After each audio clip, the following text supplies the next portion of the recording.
Namhlanje sifuna ukukhuluma ngesihloko esisemqoka kakhulu kumuntu ngumuntu, impumelelo. Impumelelo empeleni imi ngawe, ikuwe uqobo. Impumelelo bangakusiza nje abanye abantu, ungafuna nje ukuba bonke abanye bakuxhase lapha nalapha. Kodwa uma wena uqobo lwakho ungazimisele ngokuthi uphumelele, ngeke leyo nto yenzeke.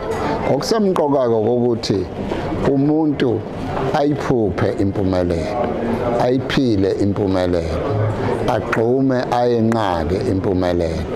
Ukuphila kwakhe kosuku nosuku kube impumelelo.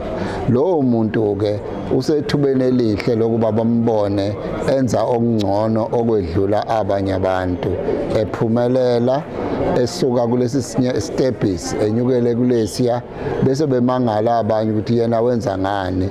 Kanti okukhulu kakhulu umfutho nomgomo nokuzimisela usuka kuyena uqobo. Ekugcineni ebese bonakala enza umehluko wokuba ngumuntu ophumelelayo. Kodwa impumelelo ayibe yiphupho lakhe nenkanyezi yakhe ayilandelayo, ayibheke njalo enkambweni yakhe yonke yempilo.